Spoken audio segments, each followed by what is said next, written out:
Fortune and glory, kid. Fortune and glory. Welcome back to the channel. So today we're going to talk about Indiana Jones and the Temple of Doom. Released in 1984. It is the second Indiana Jones movie, but it's a prequel. So it came out, as far as chronological order goes, came out 1 year before the events of Raiders of the Lost Ark.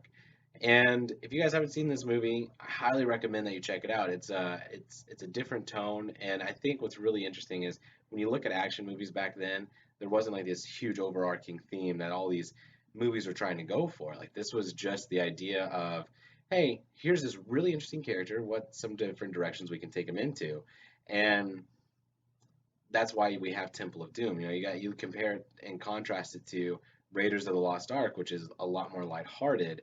It's really good and it's really fun, but it's lighthearted compared to the tone and the darkness of Temple of Doom. Temple of Doom is a lot darker in tone. It deals with a cult. You get some dude getting his heart ripped out and set on fire, and then you also have just the overall atmosphere of Temple of Doom is a lot more dark. It's just a lot more dark. And Temple of Doom for me, when I was a kid growing up, when we go to Blockbuster and I was getting into Indiana Jones, I've rented Raiders so many times. And then when I decided to, check out the other adventures of Indiana Jones, I went with Last Crusade because, I mean, something about Temple of Doom, I was like, man, this dude, Mala Ram's got that skull on his head with the horns. It looks like a real terrifying villain. So it was actually the last one that I rented and watched. But once I did, I was like, man, I get it. Like this is really good. This was a really interesting, you know, movie, and it really is an interesting movie. And it's a lot of fun.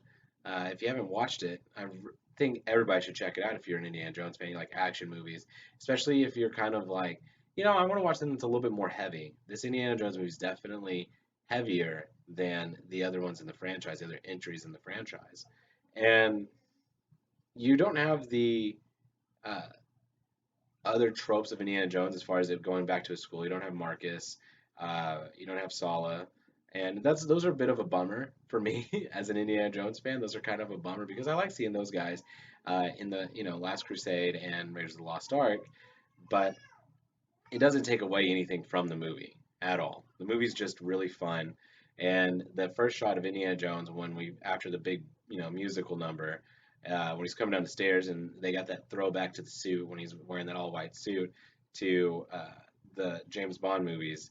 And it's funny because then in the next one, you have Sean Connery playing his dad, who used to be James Bond, and then the idea of taking the villain and making it a cult instead of a whole military operation like the Nazis, because making the villain the Nazis is such an easy trope, right? It's very easy to do because everybody hates Nazis. Nobody likes Nazis. But if you choose to kind of like go off a different way and you make it a cult, like that's a little bit more it's a little bit more intense because cults can get so dark and gross. And that's what this movie did. This movie did it really well. It took the idea of a cult that brainwashed its way into the Rajvi of India, and it twisted everybody, twisted the whole thing, and brainwashed everybody, and was trying to take over the world. And Indiana Jones had to essentially save the world from this evil cult, and he does. Let's talk about the color palette of the film. The color palette of the film is really good, and before anything gets better, everything gets darker. And before anything even looks better, it all gets darker, and it's a slow progress because the beginning of the film, before you get to India, before you get to all the Temple of Doom stuff, it's just kind of action romp kind of fun. It's just goofy. It's all ha ha ha. Oh, that Indy. And then the moment you get to him getting to the village, the tone of the movie switches. He's got that great line of "Fortune and glory, kid. Fortune and glory," which you guys saw at the beginning. That's what I was doing. I was quoting Indiana Jones. I was gonna keep the jacket on for the duration of the review, but it's hot. It's too hot. It's too hot to keep a jacket on. I'm sorry, and I look good in it. I do. I'm a very handsome man, but it's too hot to keep a jacket on. So with that, we the movie then gets just continually darker. Indiana Jones gets into the the cave where everybody's meeting and they're doing the chanting and the guy gets his heart ripped out. They're doing the human sacrifice, and then even from the way that they get you know kidnapped by the guardsmen. It's very kind of like all you see is like their eyes and their hands. It's just like whoa. It's kind of nightmarish. It's all becoming a nightmare, and it becomes a nightmare really quickly.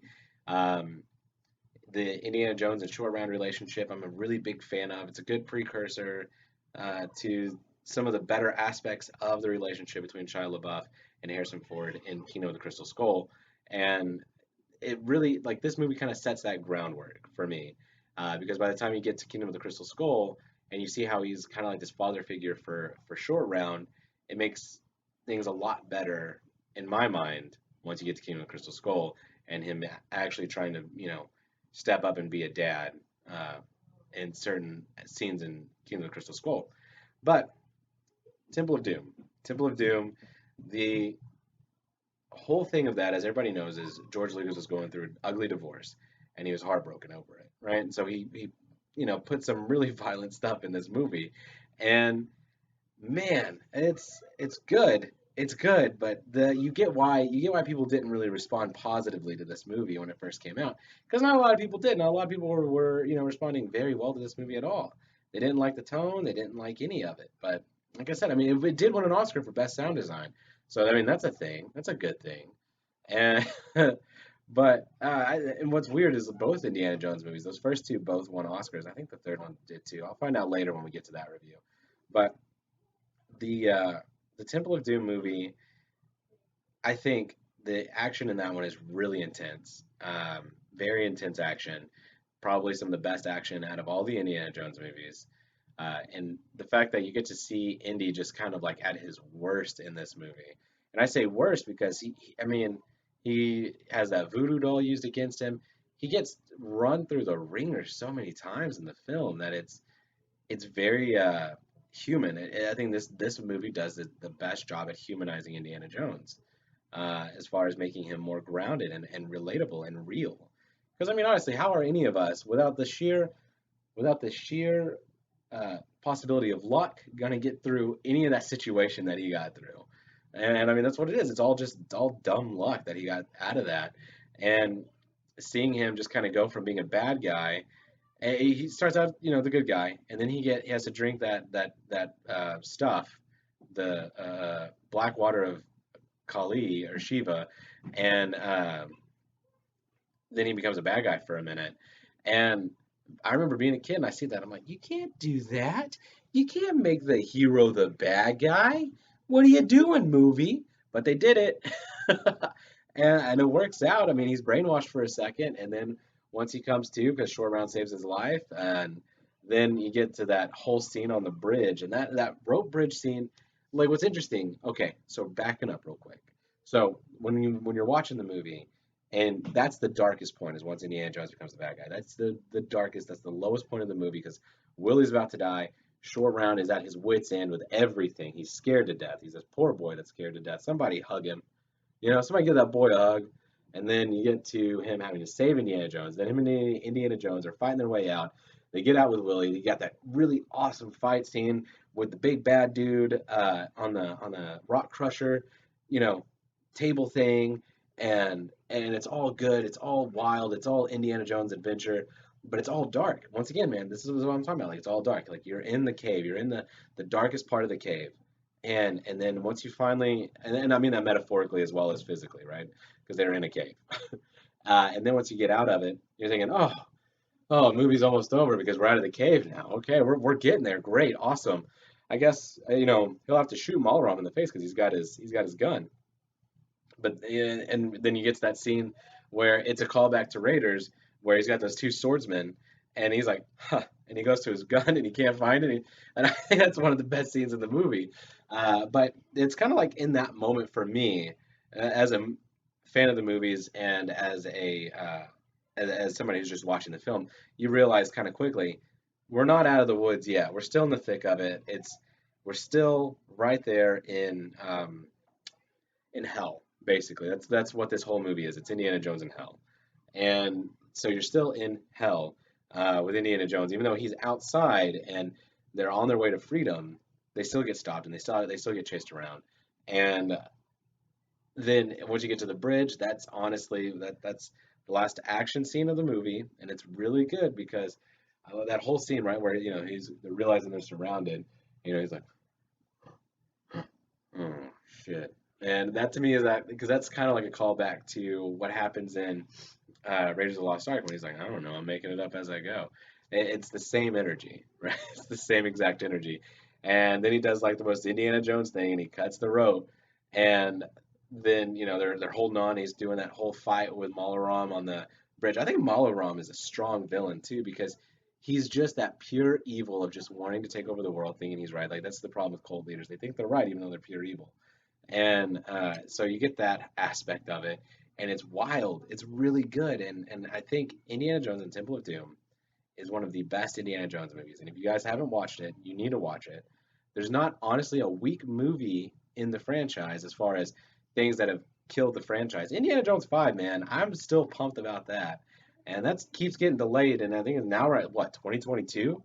I'm getting real bummed out about the delays, but I mean, hey, it's still coming, and I'm still gonna pay money to go see it, and I'm stoked about it. But if you guys haven't checked out Temple of Doom, I recommend it, and I also recommend that you watch it knowing this is gonna be this is gonna be the most wildest, darkest part of the movie, the franchise, not the movie. The whole movie is just kind of dark, but you watch it knowing that this movie is gonna be the most intense Indiana Jones movie because it is compared to the other two from the 80s, Raiders and Last Crusade. This one is the most intense. This one is the one where this is like Empire Strikes Back. I'm not saying it's as good as Empire, but I'm saying this is the one that is puts Indy at his lowest, and then he's got to come up from that, and he does. And it's really good stuff. I mean, I'm probably gonna watch it again after after I finish this video and get it all uploaded and everything. But anyway, guys, if you haven't checked it out, if I'm gonna rate it, I'm gonna give it a 3.5 out of 5 stars. Oh, but you're just praising it. Yeah, but 3.5. I mean, it's hard for me to give out fours and fives. It's really hard, but it's gonna get a 3.5 because everybody needs to watch it and needs to have a good time with it. And I'll catch you guys in the next one. We're gonna be going through the whole Indiana Jones franchise, and we're gonna start chronologically. So that's why we're starting with Temple of Doom. Next week we're gonna do Raiders, and then Last Crusade, and then Kingdom of the Crystal Skull. And I'm gonna see about getting an actual safari shirt, maybe a fedora. Just kind of keep the videos interesting. And I'll catch you guys in the next one.